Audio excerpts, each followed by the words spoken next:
Good morning everyone. कल हमने पढ़ा था इलेक्ट्रोकेमिकल सीरीज और उसकी एप्लीकेशंस। आज हम पढ़ेंगे इस यूनिट का last topic corrosion. Last topic unit का कोरोजन क्या होता है? When a metal is attacked by a substances around it such as moisture और air it is said to be corroded and the process is called corrosion.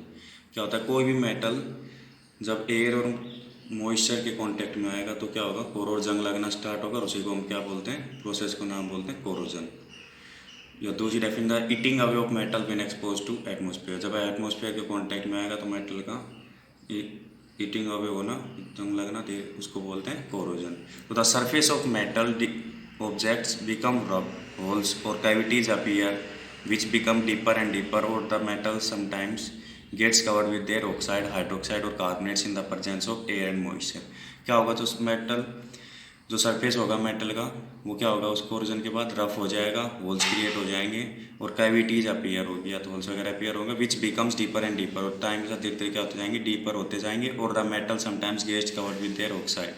और क्या होगा? कुछ time metal पे उसके ऑक्साइड की फॉर्मेशन होगी, हाइड्रोक्साइड बनेगा, carbonate in the presence of air and moisture. Air और मॉइस्चर की प्रेजेंस में या तो ऑक्साइड बनाएगा या हाइड्रोक्साइड या कार्बोनेट्स बनाएगा। एग्जाम्पल जैसे रस्टिंग ऑफ आयरन, आयरन में जंग लगना। Tarnishing of silver, silver colour जो सिल्वर के जो कोई भी मेटल वगैरह होते हैं उनमें धीरे धीरे जंग लगना स्टार्ट हो जाता है, ब्लैक होने स्टार्ट हो जाते हैं। And green deposition of copper, copper पे ग्रीन कलर का डिपोजिशन स्टार्ट हो जाता है। मैकेनिज्म ऑफ कोरोजन, मैकेनिज्म क्या होता है? कैसे क्या काम करता है कोरोजन? तो corrosion is an electrochemical process and occurs only if the metal is at lower reduction potential. Corrosion कब होगा? इलेक्ट्रोकेमिकल प्रोसेस और कब होगा? जब मेटल क्या हो? लोअर रिडक्शन पोटेंशियल हो। एग्जाम्पल लेना में taking example of rusting of iron. Iron में कैसे होता है? Corrosion of iron is known as rusting. तो आयरन में जंग लगने का नाम क्या बोलते हैं? रस्टिंग। तो iron is covered with a red और orange layer when expose to air and moisture. Iron किसके साथ कवर किया? रेड और ऑरेंज लेयर कवर होगी जब किसके साथ कॉन्टेक्ट आएगा? एयर एंड मॉइस्चर के साथ। तो rust is mainly hydrated iron. तो रस्ट क्या होता है? हाइड्रेटेड आयरन ऑक्साइड होगा Fe2O3.H2O। इसे फॉर्मूला होता है रस्ट का। The various steps involve are, अब फॉलोइंग स्टेप्स हैं, स्टेप वाइज करेंगे। तो फर्स्ट स्टेप में क्या होगा? Water droplets present on the metal surface dissolve CO2 and O2 gases from atmosphere. जो वाटर प्रेजेंट है मेटल पे वो डिजोल्व करेगा CO2 और O2 को। ये H2O डिजोल्व करेगा CO2 को, किसकी फॉर्मेशन होगी? H2CO3। कार्बोनिक एसिड की फॉर्मेशन होगी। तो कार्बोनिक उसके बाद क्या होगा? Carbonic acid and water dissociates to give H positive ion.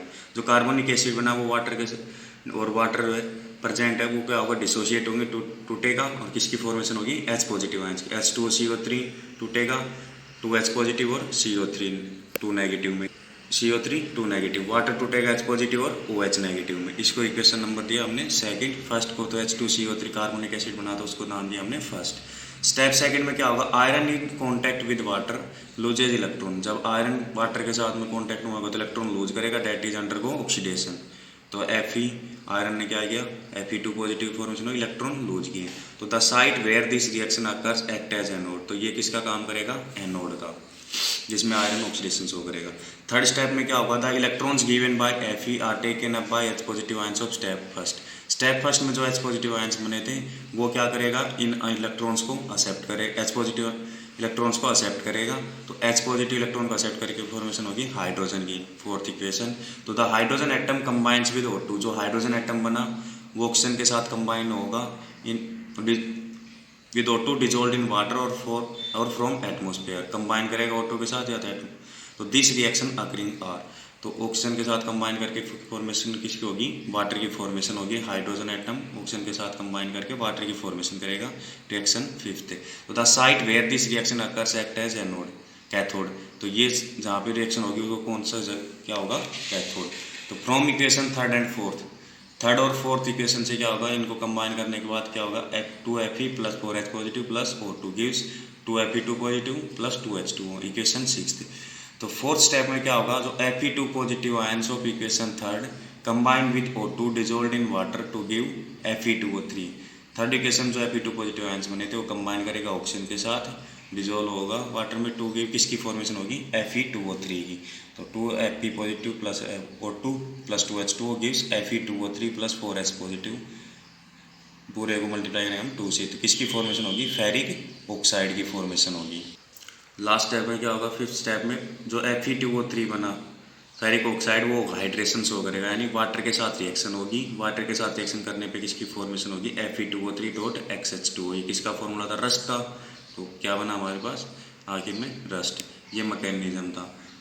अब ओवरऑल देखें तो ये कोई भी डिपोजिशन ऑफ वाटर है, कोई भी मेटल सरफेस है उस पर वाटर डिपोजिट है, CO2 पर से एटमोसफेयर से लिया O2, और कंप्लीट प्रोसेस होने के बाद किसकी फॉर्मेशन हुई, रस्ट की, Fe2O3.XH2O। कैथोड पे क्या होता है, 4H positive plus O2 plus 2 electron gives water. ये रिएक्शन कैथोड पे होगी। Fe इलेक्ट्रॉन लूज करेगा, Fe2 पॉजिटिव प्लस 2 इलेक्ट्रॉन, ये एनोड पे होगा। ये था मैकेनिज्म। उसके बाद है फैक्टर्स अफेक्टिंग कोरोजन। कोरोजन को कौन कौन से फैक्टर अफेक्ट करते हैं, तो फर्स्ट है रिएक्टिविटी ऑफ मेटल। तो मोर रिएक्टिव मेटल्स आर कोरोजनली, जितना ज़्यादा रिएक्टिव मेटल होगा उतना ही ज़्यादा कोरोजन होगा उसमें। दूसरा होता है एयर एंड मॉइस्चर, जितने एयर और मॉइस्चर ज़्यादा होगा उतना ही ज़्यादा कोरोजन होगा।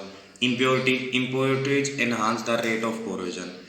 इम्प्योरिटी क्या करती है, कोरोजन को बढ़ाती है। तो प्योर आयरन नेवर रस्ट, जो प्योर आयरन होता है उसमें कभी जंग नहीं लगता।